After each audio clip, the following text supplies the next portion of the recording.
कुमार खेमका। पूरक पूछिए विजय जी। अध्यक्ष महोदय, उत्तर आया है महोदय।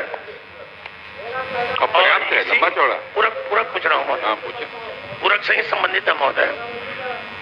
बिहार में मुख्यमंत्री जी के नेतृत्व में अध्यक्ष महोदय उद्योग का लगातार विस्तार हो रहा है और माननीय मंत्री जी के प्रयास से भी काफी इन्वेस्टर बिहार में भी आए हैं और पूर्णिया ब्याडा क्षेत्र में भी आए हैं। और मंत्री जी ने प्रश्न में स्वयं स्वीकार किया है कि पूर्णिया का जो ब्याडा क्षेत्र है, जिसमें मरंगा और सिटी का जो ब्याडा क्षेत्र है, वो 251.55 एकड़ में और 28.86 एकड़ में उसका फैलाव है।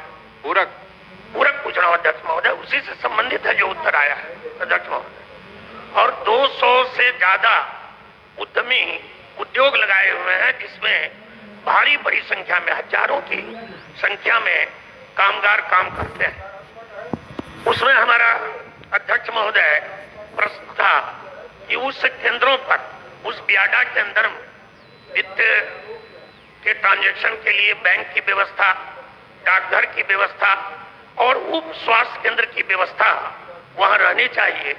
माननीय मंत्री जी का अध्यक्ष महोदय उत्तर आया है, ये इस विभाग से संबंधित नहीं है।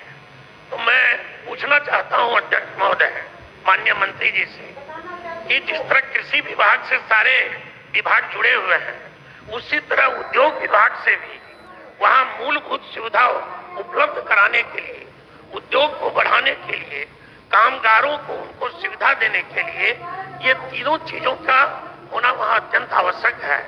और ये ब्याडा क्षेत्र है जहां संसाधन है। पूरक पूछ रहा हूँ अध्यक्ष महोदय, पूरक है। मेरा पहला पूरक है कि दोनों ब्याडा क्षेत्र से डाकघर, स्वास्थ्य केंद्र और बैंक की दूरी काफी दूर है और वहां बहुत बड़ी संख्या में कामगार काम करते हैं। तो क्या मंत्री जी तीनों जो विभाग इसमें लिखे हैं उसमें अनुशंसा करके वहां पर उप स्वास्थ्य केंद्र और डाकघर और बैंक खुलवाने का विचार रखते हैं? माननीय मंत्री। अध्यक्ष महोदय, उद्योग विभाग लगातार ये प्रयास कर रहा है कि हमारे जितने औद्योगिक क्षेत्र हैं, और आप अवगत हैं कि हमारा लैंड बैंक भी विस्तार हो रहा है। माननीय मुख्यमंत्री जी की प्रगति यात्रा के बाद भी काफी विस्तार हुआ हमारा औद्योगिक क्षेत्र का, और ब्याडा के माध्यम से हम सभी औद्योगिक क्षेत्र का एक मास्टर प्लान बना रहे हैं। और माननीय सदस्य ने जो कहा, क्योंकि पूर्णिया इंडस्ट्रियल एरिया इन्वेस्टर्स के लिए बहुत हाई प्रायोरिटी पर है और बहुत जल्दी वहां पे एयर सर्विसेज भी शुरू होने वाली है, तो पूरे पूर्णिया क्षेत्र की वायबिलिटी बहुत बनती है। तो माननीय सदस्य ने जो कहा है कि कॉमन फैसिलिटी सेंटर के तौर पर जो उद्योग विभाग के माध्यम से सीधा होगा, उस पर भी हम काम करेंगे, ना सिर्फ पूर्णिया में बल्कि अन्य औद्योगिक क्षेत्र में भी।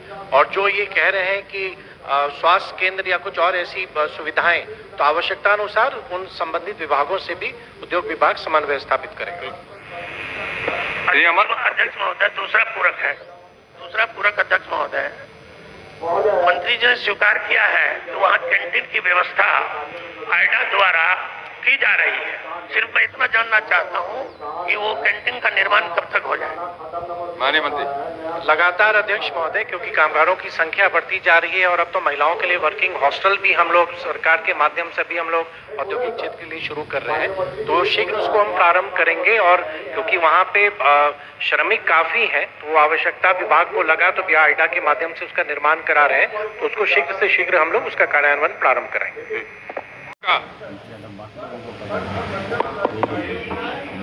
माननीय अध्यक्ष महोदय, पूर्णिया जिला सहित बिहार के सभी सरकारी, गैर सरकारी वाहन चालक एवं संवाहक की संख्या लाखों में है, जिनकी माली हालत अच्छी नहीं है। इनको 100 समय पर सम्मानजनक वेतन, मेडिकल फैसिलिटी, यूनिफॉर्म, पारिवारिक सुरक्षा, शिक्षा लाभ देने की मांग। श्री राम विष्णु सिंह। श्री विजय कुमार खेमका। माननीय अध्यक्ष महोदय, पूर्णिया सहित प्रदेश में आर्थिक एवं सामाजिक रूप से पिछड़ी जाति कुम्हार, जो प्रजापति भी लोग कहते हैं, एवं पान तत्मा जो अनुसूचित जाति की अनर्हता रखता है। पान जाति को पूर्व में भी अनुसूचित जाति में रखा गया था। मैं उक्त दोनों जाति कुम्हार और पान को अनुसूचित जाति का दर्जा देने की